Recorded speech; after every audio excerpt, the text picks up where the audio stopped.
Good afternoon. We are Team Grays, and this is our presentation on the magic of mindfulness, adapting to distance learning. My name is Grace, and I'm from Alexandria, Virginia. Ever since the first presentation of the program, Dr. Coles' seminar on mindfulness, our group has been inspired and very curious on the implementation of these practices in the daily lives of adolescents. Over the course of the last week, we have narrowed down our interest in mindfulness to the effects these practices might have on adolescents during the COVID-19 pandemic. Most specifically, as we gear up for another experience with distance learning, we wonder if the practice could be beneficial to us and act as a way to relieve our stress.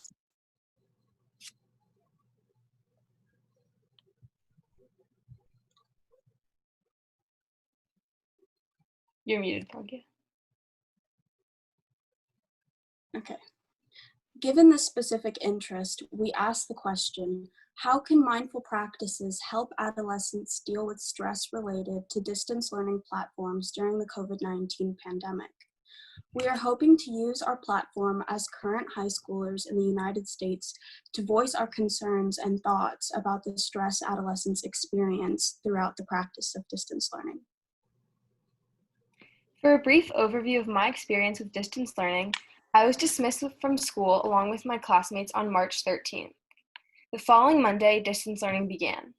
My classmates and teachers began the task of learning how to navigate this new learning style, and most especially the procedures of how to use Microsoft Teams, similarly to the way our classroom procedures worked prior to the pandemic. We soon learned that our collective attempts to recreate our in-person classroom dynamic was impossible.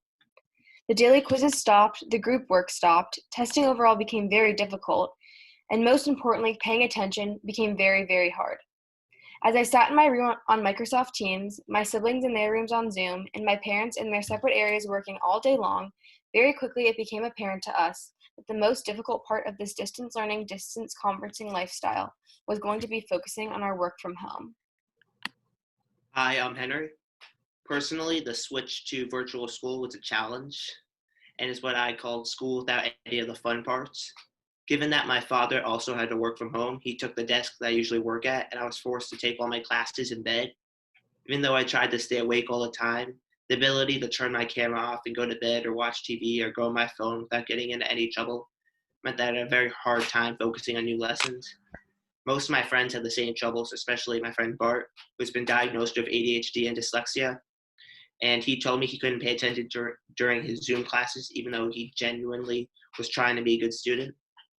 Thus, as we wait for schools to finally open, it's important that we find ways like mindfulness meditation, a practice we are going to speak to you right now about.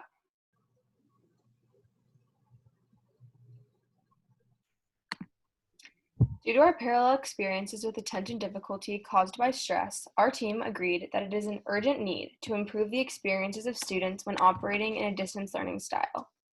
We agree that the continuation of learning is imperative for the success of American youth. Our overarching purpose is to provide adolescents with the tools they need to better focus when working amidst the distance learning situation. As the distance learning situation begins again in most areas, these tools will help adolescents as they continue to use these platforms.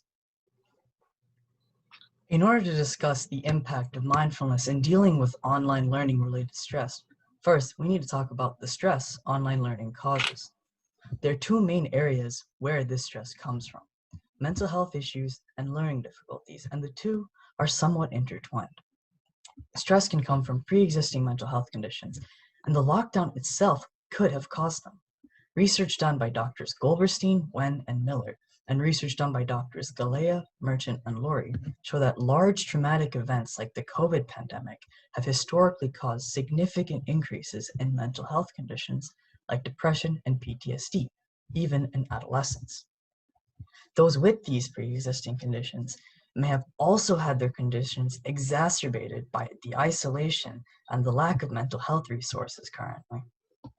Joyce Lee wrote an article detailing a study done in the UK that showed out of 2,111 individuals up to the age of 25, 83% said that their mental health conditions had gotten worse during the pandemic, and that 26% had no access to helpful mental health resources. The learning difficulties that we experience during online learning can also add to the stress that we feel from it. In our personal experience, focus and motivation have been very difficult to maintain on these platforms, which has impacted our performance and has been a contributor to the stress. Also, online learning may be suitable for older and more independent students, but it is a large challenge for younger and more dependent students, like my 12-year-old brother, who has really struggled with classes and has said the same for his peers.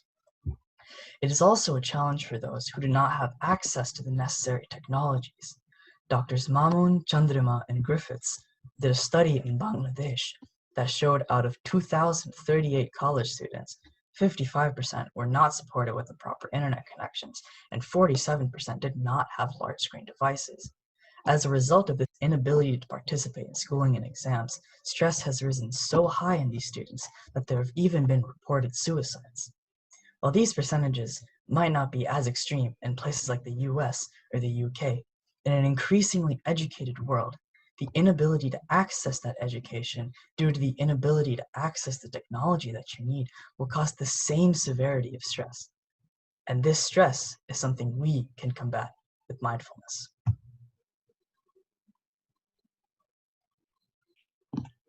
As Dr. Coles defined mindfulness in his presentation last week, mindfulness is freeing oneself from distracting thoughts by embracing the present moment.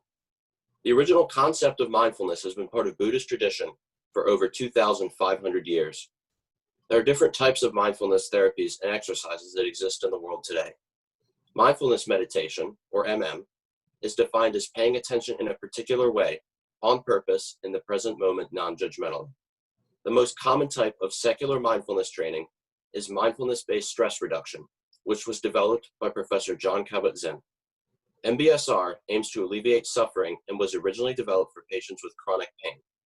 This therapy involves the body scan, or paying attention to what the body is feeling, sitting meditation, paying attention to breathing, sounds, and thoughts, simple movement exercises such as walking, standing, or yoga, informal meditation exercises, or paying attention to basic daily activities. Mindfulness-based cognitive therapy was developed on the basis of MBSR by the cognitive behavior therapists Siegel, Williams, and Teasdale, and is often used to prevent relapse to depression. It can also be used to help with distressing emotional states in other places, such as the workplace. MBSR and MBCT interventions can be modified to fit the context of their delivery and are the most prominent secular mindfulness therapies in use today. Mindfulness has been shown to have many psychological benefits, including attention, self-esteem, academic performance, resilience, overall well-being, optimism, awareness, emotional clarity, regulation strategies, positive affect, and cognitive performance. Importantly, mindfulness has been shown to decrease anxiety, perceived stress, depressive symptoms, interpersonal problems, greater mental health challenges, problem behaviors, and psychosomatic complaints. The idea behind these beneficial psychological effects is that mindfulness helps improve attention to the present moment, and with that, executive function. Executive functions are the brain functions that help control other cognitive abilities and behaviors, and include organizational, such as attention and planning, and regulatory, such as self-control and emotional regulation abilities. The prefrontal cortex is the executive function center in the brain. It is not fully developed during adolescence and is more vulnerable to stress than those of adults. Since mindfulness can improve executive function, it may help integrate the prefrontal cortex with the limbic system, helping adolescents deal with stress better. This enhances a young person's ability to regulate attention, behavior, emotions, and thinking, while also improving their sense of well-being and connection to others. The effectiveness of mindfulness is based in neuroplasticity, which is the continuous process of biological changes to the brain by altering its neural pathways and synapses. In a study by Sarah Lazar, a neuroscientist at Harvard Medical School who uses MRI technology to look at very fine, detailed brain structures, Lazar questioned if mindfulness affected the brain. Therefore, she conducted a study of subjects who had never meditated before and were asked to perform mindfulness exercises for 30 to 40 minutes a day. After 8 weeks, she found the brain volume of the hippocampus, which is responsible for learning, memory storage, and the regulation of emotions, as well as in the temporoparietal junction, which is responsible for empathy and compassions, both increased in brain volume, so they had more gray matter. By doing this, you can assume that now you can have, with more of a larger hippocampus, you might be better at learning, better at storing memory, better at regulating your emotions, and better at being compassionate and thinking about others. At the same time, she saw a decrease in the brain volume of the amygdala, which helps process fear.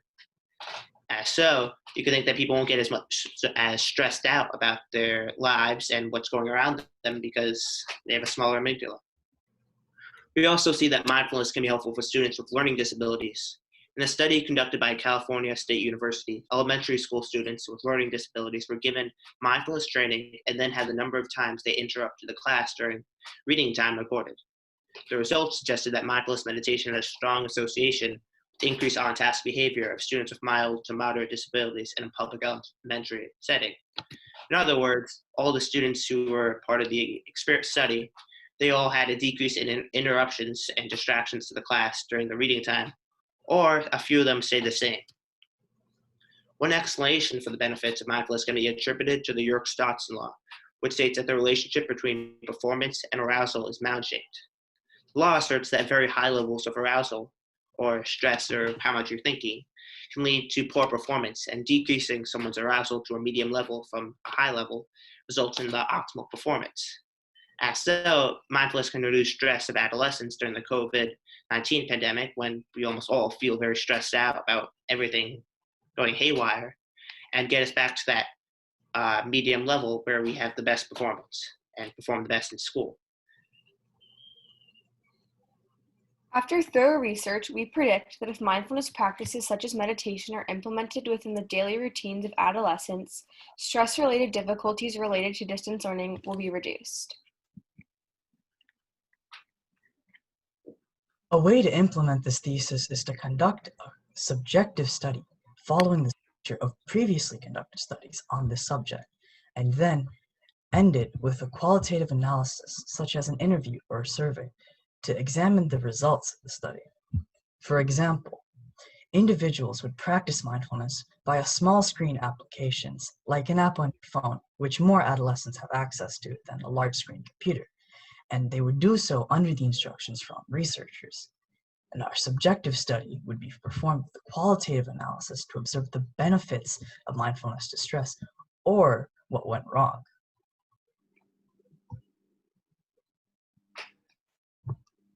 The main counter-arguments to the implementation of mindfulness meditation in school are that the added benefits within studies taken could simply be the result of a placebo response. Basically, this means the break from classes for an activity such as drawing for students would be just as effective as a break activity for MBSR, mindfulness-based stress reduction.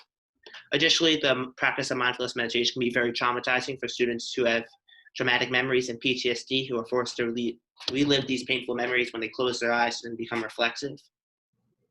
And as I talked about the Yerkes-Dodson law before, it is possible that a person who was in the optimal range already could have now been in the lower range because they're not thinking as clearly and they're not very focused as a result of their mindfulness training.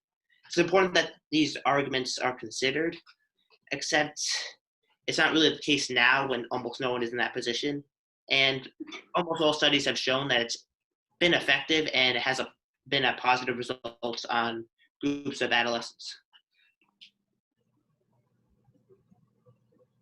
So, as we've been researching, the detrimental effects online learning can have, especially on adolescents, has really been put into perspective. From first graders learning how to read to seniors transitioning to college, critical points in students' academic careers have become even harder to accomplish. For many students, adjustment to this new way of life has been hard enough without the added pressures of distance learning. This is why we must do what we can to improve students' learning environments and help them instead of hindering them as they journey through this difficult time. It is also important to consider that the benefits of mindfulness can serve as long-term effects as well. As students become more familiar with mindfulness, they will gain vital tools such as self-awareness, optimism, emotional acceptance, and so much more, which can ultimately help them have a successful and fulfilled life. Also, if and when the world reopens, These newly empowered students can also be positive change agents as they influence others once they have been reintroduced to society.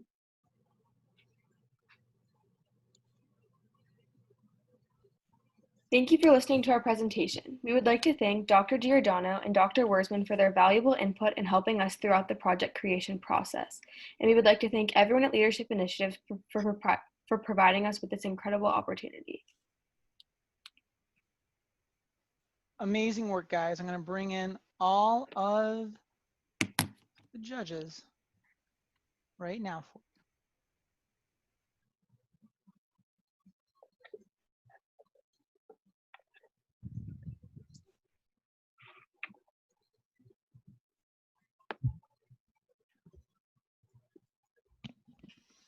Hey guys, how are you? Feeling better? That's done? Cool. Very, very good job. Good job. What I'd like to do is, obviously this is squarely in the area of expertise of Professor Dr. Coles, so I'll begin our refereeing with Professor Coles. Nico, over to you. Thank you, Jim. Thank you so much for this presentation. I really enjoyed it, and I'm very proud you picked the topic that I presented to you. Mindfulness, I guess, is a very important topic, and it just made me think, actually. In Germany, we started a mindful university network, and I would be very fond to show your presentation to them, so as to show that this topic is also growing in other areas of the world. And I think the last point you made, I think is, from my point of view, the most important one. Mindfulness has to be brought into education so as to allow the next generation to become change agents in the new world to come, whatever will be called the new normal. Everything you said was very, very good, very brilliant. I like the way you used input from my lectures, but also from other stuff, such as the Jerks-Dodson law. I think that was a very good starting point.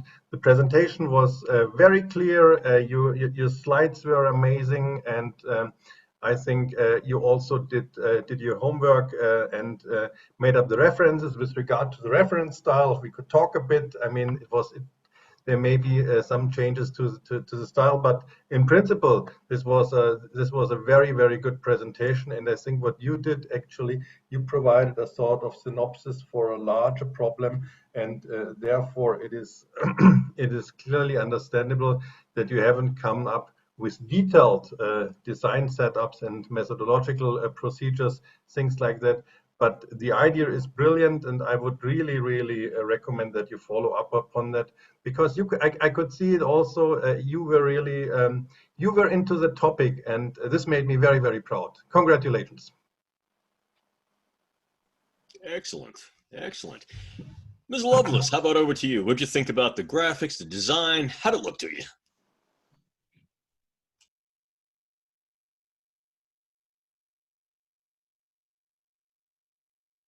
You're muted. Sorry.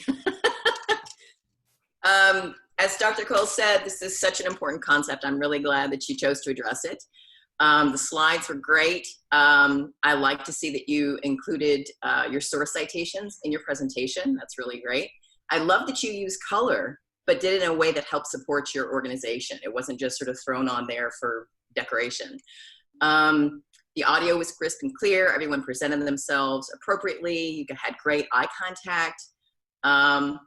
If I were going to pick on anything, the only thing I would say about your presentations, I guess PowerPoint, I guess you would call it, would be to try and use all caps selectively. So for headings, for main points, and use sentence case for the rest of the actual textual items or bullet points, so that the caps don't distract from your overall design. But your design was great overall. So if I were going to nitpick it, that would be the only thing I would say about that. Everyone had a nice frame where your faces, I could see your faces. The only thing there would be to just make sure your faces are lit from the front and center if possible. And again, I know it's new technology. People are trying to learn how to use it and get lighting straight and all that stuff. But just think about your lighting when you're doing this, so that we can clearly see you when you speak. Backlighting tends to put you in silhouette, and that can sometimes be distracting. But overall, great presentation, really well executed. I was impressed. Thank you. Thank you. Professor Shook, over to you, sir. I very much appreciate the enthusiasm and the attention to the subjective experience of what learning is about. We're worried about classrooms, we're worried about group work, we're worried about exams, we're worried about interaction, and we forget the subjective experience. Kind of, where's the brain at? Where is cognition at? So although the first half of your presentation seemed a little bit anecdotally, a little bit of, personal narrative, that actually was a very good setup to try to understand this subjective side. I would have slimmed that down a bit and gotten more quickly to sort of the parameters of what you're interested in researching, but nevertheless, I think that was an effective start. Overall, I think it was more a proposal about potential studies than any specific study proposal, but that's fine too. We need to generate a lot of ideas for potential research, and your presentation did that admirably, so bravo. Well done. Very, very good. Dr. Bertzman, over to you, ma'am. Great job, guys. I saw you guys increased with a lot of polish on this last wonderful presentation. I really appreciated the way that you guys also brought in some of the subjective. I thought that could have been slimmed down just a little bit more and the implementation expanded. The only other real big suggestion, and I take a little bit of responsibility, we spent a lot of time going over the content and not as much on how to cite the works on the slides, but you did cite, you did include the citation, so that was great. Really, your passion for the subject came clear, and and a lot of times when we're introducing something like this with opinion pieces or with perspectives, the important thing is to ground it in research that's been done, and you guys did accomplish that. You suggested that we add this, and there was a significant portion of the presentation that was devoted to talking about other studies and what's known about why it's useful. And I think you guys did a great job. Very good. Ms. Chiarian, over to you. Thank you for your presentation, guys. Very relevant, and it was something that everyone could relate to, which, as a recently graduated college student, is something really, really important. So, reaching to a wide audience through personal experiences, because students love to hear about things that relate to them.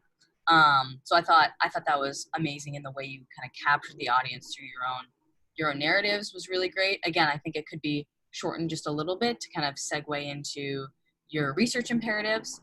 And then I also wanted to say that your professionalism and the way that you were excited but also professional, the balance between the two was handled really well, and I appreciate that. Very well. Yeah, I certainly concur with all of my colleagues. I mean, I think that you did a fine job. My general feeling was very, very similar to that of Professor Shook's. As you were beginning it, my first thought was that this is interesting. This is a very subjective overview, and you're going to be hitting it more on the qualitative dimensions. And then you use that as a springboard to go over to things that would then be more quantitatively evaluable, which I think is really pretty cool. What I would recommend, however, is, as the rest of my colleagues have said, shorten the subjective period. What you want to do always is a mantra that I tell many of my students: go in fast, hit hard, get out. But there are different parts of your presentation. So go in fast with each of them, not to ignore the subjectivity, because this is the thing that grounds your personal interest and pathos to the topic. Hit them hard with it. Then get out. Then go into the quantitative part, And then again, same thing here too, when you make your conclusion, what you've done is you've really sort of paced it so that there are equal components of the subjectivity, the objectivity, and the projective aspects of what it is you want to do. Those are minor criticisms that are really simply meant to really sharpen the already really thick lead that you've got on that pencil of point, which I think is really, really good. So applause to all of you. Very, very good job. Very, very good. Great job, everybody. So real quick, college admissions officers, students' names, email addresses, students' names, websites are all at the bottom. You can contact us at Leadership Initiatives for more information on the students. Thank you for taking the time to watch this video.